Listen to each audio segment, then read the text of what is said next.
ফিলিস্তিনের অবরুদ্ধ গাজা উপত্যকায় দীর্ঘদিন ধরে নৃশংসতা চালিয়ে যাচ্ছে দখলদার ইসরায়েল।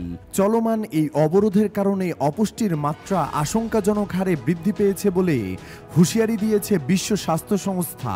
ত্রাণ প্রবেশের সময় বিশেষ যুদ্ধবিরতি সত্ত্বেও ফিলিস্তিনিদের ওপর হামলা চালিয়েছে দখলদার ইসরায়েল। এতে কমপক্ষে ৬২ জন নিহত হয়েছেন। ২০২৩ সালের ৭ অক্টোবর থেকে গাজায় ইসরায়েলের গণহত্যামূলক আগ্রাসনে প্রায় ৬০,০০০ মানুষ নিহত হয়েছেন, যাদের বেশিরভাগই বেসামরিক নাগরিক।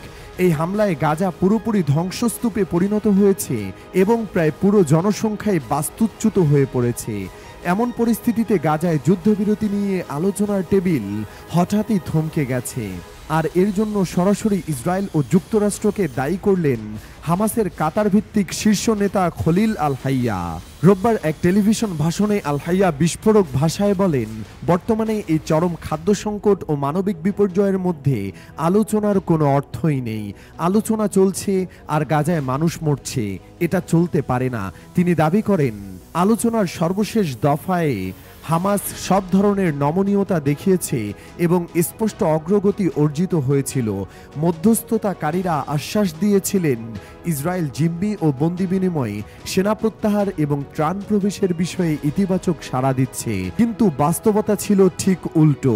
আল হাইয়া বলেন, আমরা অবাক হয়ে দেখলাম দখলদার বাহিনী হঠাৎ করে আলোচনা থেকে পিছু হটে, আর যুক্তরাষ্ট্রের প্রেসিডেন্টের বিশেষ দূত স্টিভ উইটকফ ইসরায়েলের সঙ্গে গোপন আতাত করছে। এটি ছিল এক ধরনের বিশ্বাসঘাতকতা। তিনি স্পষ্ট করে বলেন, গাজায় যদি খাদ্য ও ঔষধ প্রবেশ নিশ্চিত না হয় তাহলে আলোচনা চালিয়ে যাওয়ার কোনো মানে নেই। এটা যেন দর কষাকষির হাতিয়ার না হয়। আমাদের জনগণের দুর্ভোগকে ইসরায়েল দরদাম করার কৌশলে পরিণত করেছে, এটা আমরা মানি না। আল হাইয়া যুক্তরাষ্ট্র ও ইসরায়েলের বিরুদ্ধে ইচ্ছাকৃতভাবে আলোচনা বিলম্বিত করার অভিযোগ তোলেন, যাতে করে সময় নিয়ে গাজায় ধ্বংসযজ্ঞ চালিয়ে যাওয়া যায়। তিনি বলেন, তারা সময় নষ্ট করছে আর সেই সময়টায় গাজা ধ্বংস হয়ে যাচ্ছে। এর আগে শুক্রবার সিএনএনকে দেওয়া এক সাক্ষাৎকারে হামাসের এক ঊর্ধ্বতন কর্মকর্তা জানান, আলোচনার দুইটি মূল ইস্যু এখনো ঝুলে আছে, জিম্মি ও বন্দি বিনিময় এবং ইসরায়েলি সেনা প্রত্যাহারের সময়সূচি। অথচ এই দুই বিষয়ে প্রস্তাব জমা দেওয়ার পরই যুক্তরাষ্ট্র ও ইসরায়েল তাদের প্রতিনিধি দলকে আলোচনার টেবিল থেকে সরিয়ে নেয়। হামাসের ভাষায় এটা একেবারেই অসৎ কৌশল। তারা আলোচনার ভান করে, কিন্তু প্রকৃত লক্ষ্য গাজায় মানবিক বিপর্যয়কে আরও বাড়িয়ে দেওয়া। এখন দেখার বিষয় এই অচলাবস্থা কতদূর গড়ায় আর বিশ্ব বিবেক কতটা নীরব থাকে।